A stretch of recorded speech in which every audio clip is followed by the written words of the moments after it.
ಇಂದು ಪ್ರಪಂಚದ ಹಲವು ಮಕ್ಕಳಿಗೆ ವಿಶಿಷ್ಟ ದಿನ. ಆದರೆ ರಾಜುಗೆ ಅಲ್ಲಿ ಇತರ ಮಕ್ಕಳು ಪುಸ್ತಕ ಹಿಡಿದಿರುವಾಗ ರಾಜು ಇಟ್ಟಿಗೆ ಹಿಡಿದು ತನ್ನ ಬದುಕನ್ನು ಕಟ್ಟಿಕೊಳ್ಳುತ್ತಿದ್ದಾನೆ.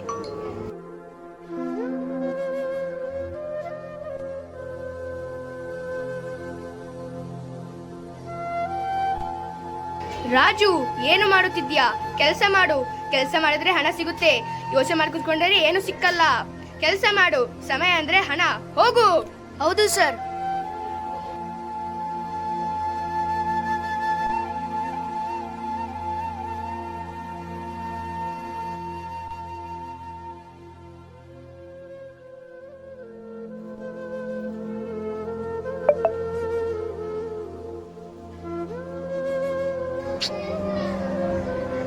ರಾಜು, ನೀನು ಏಕೆ ಶಾಲೆಗೆ ಬರ್ತಾ ಇಲ್ಲ? ಏನಾಯ್ತು? ನನ್ನಿಂದ ಸಾಧ್ಯವಿಲ್ಲ. ನಾನು ಕೆಲಸ ಮಾಡಬೇಕು. ಏಕೆಂದರೆ ನಮ್ಮ ಮನೆಯಲ್ಲಿ ದುಡಿಯುವವರು ಯಾರೂ ಇಲ್ಲ.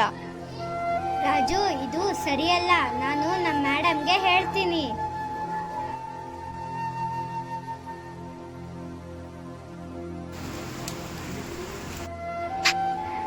ಕೂತ್ಕೋ ಮಗ. ಕ್ಷಮಿಸು ಮಗ, ನಾವು ತುಂಬಾ ಬಡವರು. ನಿನ್ನ ಅಪ್ಪನಿಗೆ ಅನಾರೋಗ್ಯ. ನೀನು ಕೆಲಸ ಮಾಡದೇ ಇದ್ರೆ ನಮ್ಮ ಜೀವನ ನಾವು ಹೇಗೆ ನಡೆಸೋದು? ಆದ್ರೆ ಅಮ್ಮ, ನಾನು ರೇಖನಂತೆ ಶಾಲೆಗೆ ಹೋಗುವ ಆಸೆ. ನಾನು ಶಿಕ್ಷಕನಾಗಬೇಕೆಂದು ಆಸೆ ಅಮ್ಮ.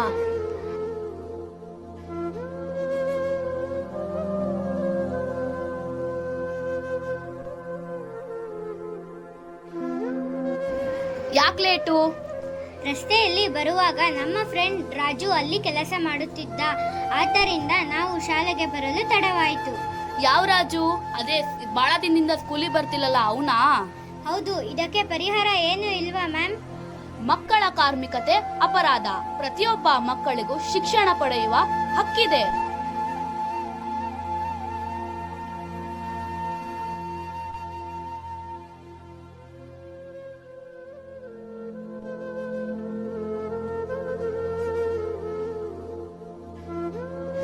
ಅಮ್ಮ, ಯಾರಿದ್ದೀರಾ ಒಳಗೆ? ಬನ್ನಿಮ್ಮ. ಯಾರು?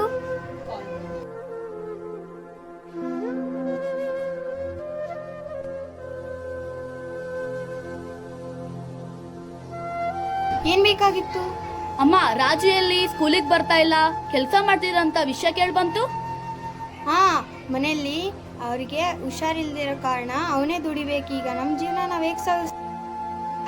ಚಿಂತೆ ಬೇಡ. ನಿಮ್ಮ ಕುಟುಂಬಕ್ಕೆ ಸರ್ಕಾರದ ಸಹಾಯ ದೊರೆಯಲಿದೆ. ರಾಜು ಮತ್ತೆ ಶಾಲೆಗೆ ಹೋಗಬಹುದು. ಮಕ್ಕಳಿಂದ ಕೆಲಸ ಮಾಡಿಸುವುದು ನಿಷೇಧ.